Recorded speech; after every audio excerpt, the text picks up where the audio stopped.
પરિવારને ક્યાં ખબર હતી કે તળાવમાં નહાવા ગયેલા તેમના વહાલ સોયા દીકરા ક્યારે પરત જ નહીં ફરે।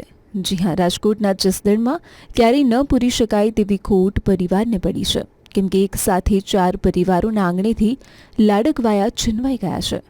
આલણસાગર તળાવમાં નહાવા પડેલા 4 માસૂમ બાળકોના મોતથી સમગ્ર પંથકમાં શોકનું મોજું ફરી વળ્યું છે। ઘટનાની વિગત એવી છે કે આ બાળકો મસ્તી કરતા કરતા તળાવમાં નહાવા ઉતર્યા હતા, પરંતુ તેમને ક્યાં ખબર હતી કે આ તેમની જિંદગીની અંતિમ સફર બની જશે।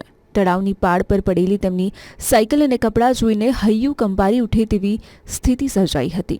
પરિવારોની શોધખોળ અને લાંબી જહેમત બાદ તળાવમાંથી 4 બાળકોના મૃતદેહ મળી આવ્યા હતા, જે દ્રશ્યો જોઈને આખું ગામ રડી પડ્યું।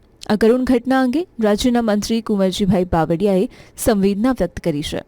આ ઘટનાને અત્યંત દુઃખદ ગણાવતા મંત્રીશ્રીએ મૃતક દરેક બાળકના પરિવારને અંતિમ વિધિ માટે 25,000 રૂપિયાની સહાય જાહેર કરી છે। લગભગ 7 વાગ્યાની આસપાસ બાખલવડ તળાવના ઓગણની સાઈડમાં તપાસ કરતા પહેલાં એક સાયકલ મળી આવી અને બાજુમાં થોડા કપડાં, એટલે એમને શંકા ગઈ કે આ બાળકો કદાચ આમાં નાહવા આવ્યા અને ડૂબી ગયા। તપાસ કરતા આ 4 બાળકો ત્યાં વાસ્તવમાં ડૂબી ગયેલા। એ આજુબાજુમાં અને એના પરિવારને જાણ થતાં વહીવટી તંત્રને, પોલીસ તંત્રને અને પ્રેસ મીડિયાના મિત્રોને જાણ થતાં તાત્કાલિક જસદણના પણ સૌ લોકો, નાગરિકો દોડી આવ્યા।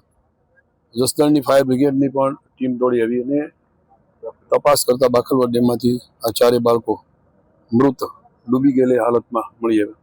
હું એ પરિવારને એના ઉપર આવી પડેલી આપત્તિ, દુઃખ હું સહન કરવા માટેની ભગવાન ઈશ્વર એમને શક્તિ આપે અને આ વિસ્તારના ધારાસભ્ય તરીકે એમની અંતિમ વિધિ માટે હું એમને 1 લાખ રૂપિયા, 25,000 રૂપિયા એને આ અંતિમ વિધિ કરવા માટે પણ હું એ પરિવારને મદદ કરીશ।